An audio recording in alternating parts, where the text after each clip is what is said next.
एक सोनार मोठा लबाड होता. पितळेचे बांगड्या करून त्यांना सोन्याचे पाणी देऊन सोन्याच्या मोलाने तो त्या बांगड्या काश्मीरात विकायचा. एकदा एका शेतकऱ्याच्या बायकोने त्याच्याकडून बांगड्या विकत घेतल्या, पण ती हुशार होती. तिला संशय आला. त्या तिने तपासून घेतल्या तर पितळेच्या निघाल्या. ती खूप चिडली. सोनारावर सूड घ्यायचा बेत तिने केला.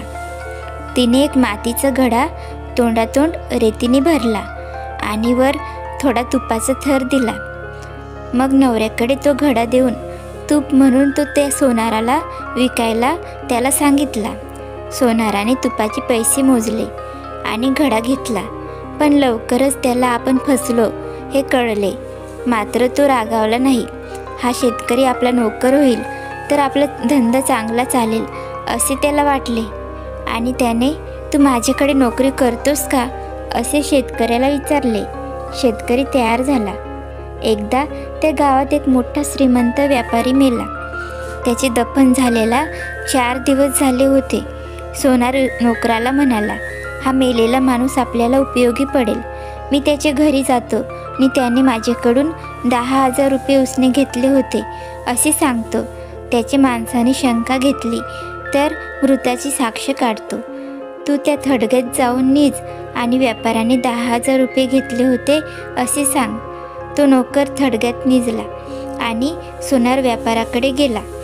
तुमच्या वडिलांनी माझे 10,000 रुपये उसने घेतले होते, ते मागायला मी आलो आहे असे त्याच्या मुलाला त्याने सांगितले. मुलाने हिशोबाच्या वह्या तपासल्या, पण त्याला सोनाराचे 10,000चे देणे कुठेच सापडले नाही. मात्र सोनारी हार खाणारा नव्हता. त्याने मृताची साक्ष घ्या असे म्हटले. तेव्हा मंडळी थडग्याजवळ आली. मुलाने प्रार्थना करून बापाला, तुम्ही त्या सोनाराचे 10,000चे देणं लागतं का असे विचारले. तेव्हा थडग्यातून कन्येचा आवाज आला आणि मागोमाग शब्द आले, अरे रे, मी सोनाराचं 10,000चं कर्ज घेतले पण ते फेडले नाही, त्यामुळं मी नरकात पिसतो आहे रे, मला या पापातून सोडवा. मुलाला ते खरे वाटले. त्याने सोनाराला घरी नेले आणि 10,000 रुपये दिले. सोनाराला पैसे मिळाले, पण तो थडग्यातल्या नोकराला बाहेर काढायला आला नाही. अखेर तो नोकर धडपड करून थडग्यातून बाहेर आला की आल्यावर सोनाराचा हलकटपणा त्याने आपल्या बायकोला सांगितला. तेव्हा ती म्हणाली, चला त्याच्याकडे जाऊन आपण आपले पैसे वसूल करूया.